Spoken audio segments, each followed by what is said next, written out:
And it's something very important for us to be aware, both if we are coaches or trainers, or even as consumers of information and lifelong learners. The shiny object syndrome is that temptation that we have to go after something new to learn. That is fascinating, let's be honest about it. And one of the best ways for me to understand it um, and overcome it when needed is by seeing as part of the emotional cycle of change. Because whenever we are trying to change a habit, a mindset, or learning a new plan for our business or for our lives, all of that implies change and take us to a roller coaster of emotions, even if we are not the first ones to recognize that. But it's important to be aware. And that takes me to my favorite emotional cycle model of change that sees like if there is like a line that above the line you have the optimism land, and below the gray line you have the pessimism land. When we start a new program, when we start something new, or even reading a book, we are in a stage in that phase one of uninformed optimism. There is a lot of anticipation. We are going to start a new thing. It can be fun. We are looking forward to it, but we are not aware of all the work implied in executing. So it's this first phase of uninformed optimism. Then when we start to go over the program, when we start to implementing, and when we start to deal with the first, okay, this is going to take more time that we expect, oh, I need this or that to make this happen.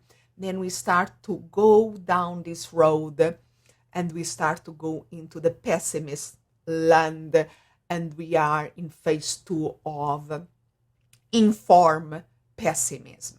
We start to realize all the work implied in doing this change or in doing the implementation of this new program. And we can go even down that road to that phase three that is called the Valley of Despair. That can be deeper or not so deeper, depends of many circumstances, but is that place where we feel like this is too much. Maybe was not the right choice in the first place. And usually here is really where we have to be very aware of our patterns and our default way of thinking, because usually I find that most of my clients don't go, oh, it's too hard, I cannot deal with it. They rationalize, and I myself, I rationalize when I'm in that phase, and is, what else is out there that maybe is a better fit, maybe is a better thing.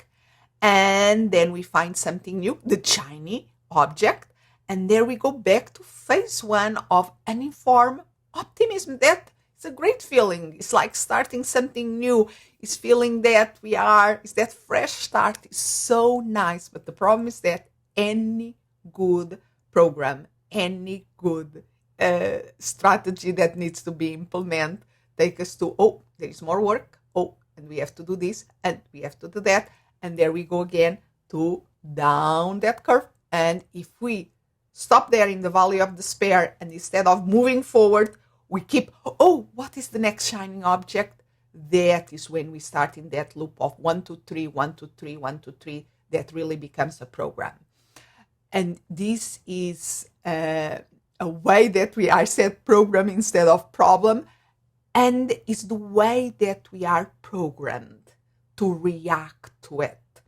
And that is where we really have to press the pause button and to decide, do I want to react or do I want to be proactive?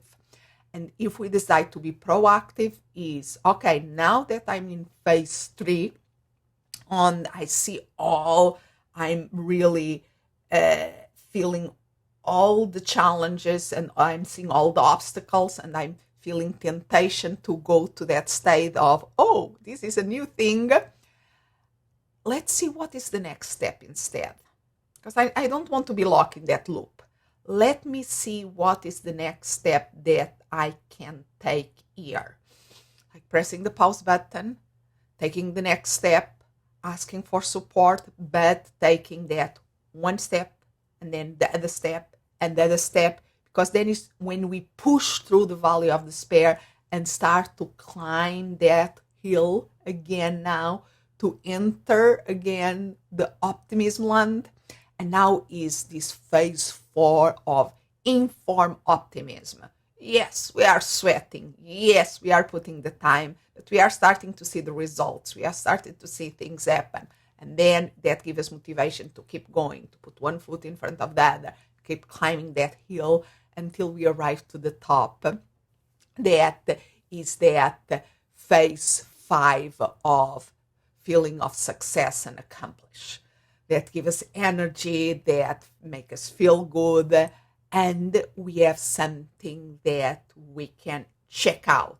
Then I did this, and now let me see what's next. Because there is other things always to do. There is other valleys to cross.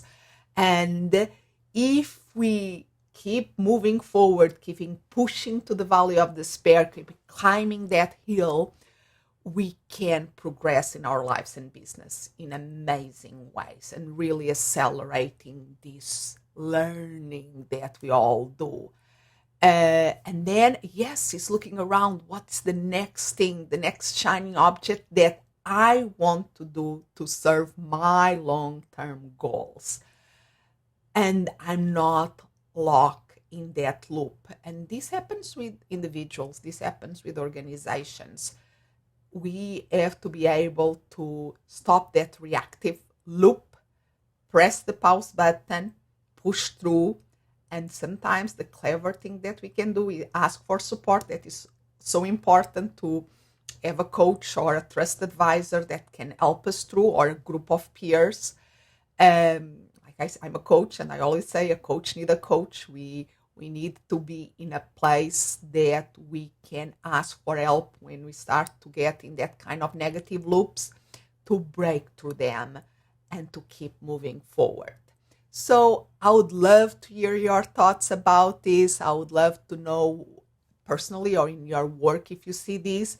I see this a lot, for instance, when I'm running a intensive program. Everybody starts with lots of energy, wanting to do things. Then they see that there are exercises, there are things to implement. They didn't usually plan enough time for it, and then they start to a little bit of sensation of overwhelm, and it's so easy to just feel, oh, what is the next thing? Maybe this was not the right program. And part of my facilitating work is helping recognize those patterns and helping put one foot in front of the other and keep moving forward.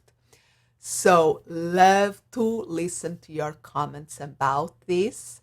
And just for the researchers out there that like reference like me, I learned this model, the emotional cycle of change, from Brian P. Moran, the author of the 12-week year, a system that I'm trained on.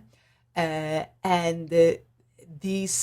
first reference of the oldest reference that I know that speak of the emotional cycle of change is from 1979, from Kelly and Connor, of the 1979 Annual Handbook for Group Facilitators. And if you want more of this reference, tell on the comments below this video, or email me at anna@solobizacademy.com. Bye for now.